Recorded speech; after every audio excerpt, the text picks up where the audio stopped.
Hello friends, welcome to చార్సీ kitchen ideas. ఈరోజు మన ఛానల్లో స్పెషల్ రెసిపీ వచ్చేసి చాలా సింపుల్గా టేస్టీగా చేసుకోగలిగే స్వీట్ రెసిపీని చేసి చూపిస్తున్నానండి. ఇప్పుడు నేను చూపించబోయే రెసిపీ వచ్చేసి కోకోనట్ బర్ఫీ. ఈ కోకోనట్ బర్ఫీని క్విక్గా టేస్టీగా ఎలా చేయాలో ఇప్పుడు చూసేద్దాం.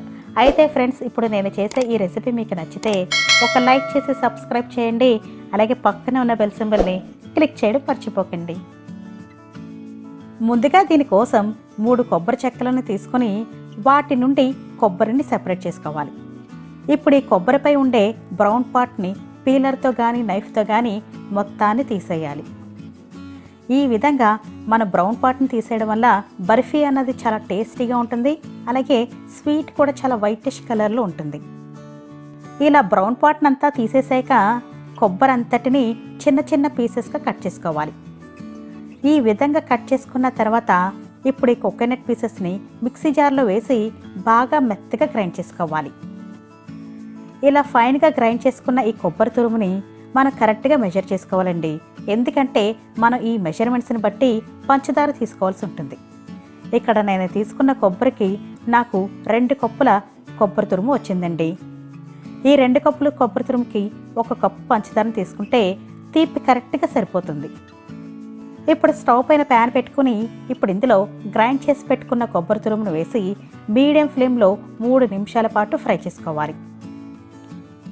మనం ఈ విధంగా ఫ్రై చేసుకోవడం వలన కొబ్బరిలో ఉన్న తడంతా పోయి కాస్త పొడుగా అవుతుందండి. అలాగే ఈ స్వీట్ టేస్ట్ కూడా చాలా బాగుంటుంది. ఇలా కొంచెం ఫ్రై చేసిన తర్వాత ఇప్పుడు ఈ కొబ్బరి తురుములో 1 కప్పు పంచదారను వేసుకోవాలండి. ఇప్పుడు ఈ షుగర్ కొంచెం మెల్ట్ అయ్యేంత వరకు ఇలా కాస్త మిక్స్ చేస్తూ ఉండాలి. ఒకవేళ మీరు ఇలా షుగర్ బదులుగా బెల్లంని వేసుకోవాలి అని అనుకుంటే 1.25 కప్పుల బెల్లంని వేసుకుంటే తీపి కరెక్ట్గా సరిపోతుంది. పంచదార ఈ విధంగా కాస్త మెల్ట్ అయిన తర్వాత ఇప్పుడు ఈ కొబ్బరి తురుములో 1/2 కప్పు చిక్కటి మీగడ పాలను వేసుకుని బాగా మిక్స్ చేసుకోవాలండి. ఇలా పాలను యాడ్ చేసాక ఈ స్వీట్ కాస్త పల్చగా అవుతుందండి. ఇప్పుడు ఈ స్వీట్ని ఇలా కలుపుతూ పూర్తిగా దగ్గర పడేంత వరకు బాగా మిక్స్ చేస్తూ ఉండాలి. లేదంటే ఈ స్వీట్ అడుగంటేస్తుంది. ఇలా మనం లో టు మీడియం ఫ్లేమ్లో 10 మినిట్స్ పాటు కలుపుతూ ఉంటే దీనిలో ఉండే తడంతా పోయి ఈ స్వీట్ దగ్గర కావడం స్టార్ట్ అవుతుంది. మనం ఇందులో కేవలం కొబ్బరి, పంచదార, పాలను మాత్రమే యూజ్ చేస్తున్నామండి. ఇంకెందులో ఎటువంటి నెయ్యిని కానీ పాల పొడిని కానీ యూజ్ చేయవలసిన అవసరం లేదు. ఇలా ఈ విధంగా ఈ స్వీట్లో అంతా తడంతా పోయేంత వరకు, అంటే స్వీట్ ప్యాన్కి స్టిక్ అవ్వకుండా ఇలా ప్యాన్ నుండి సెపరేట్ అయ్యి ఈ థిక్ కన్సిస్టెన్సీలోకి వస్తే సరిపోతుందండి. ఇంకా స్టవ్ ఆఫ్ చేసేసుకొని ఇప్పుడు మనం ఒక బౌల్ని కానీ ప్లేట్ని కానీ తీసుకొని ఇందులో ఆయిల్ని అప్లై చేసుకోవాలి. ఆ తర్వాత దీనిలో ఇలా బటర్ పేపర్ని సెట్ చేసుకోవాలి. ఇప్పుడు ఇందులో ప్రిపేర్ చేసుకున్న స్వీట్ని వేసుకోవాలి.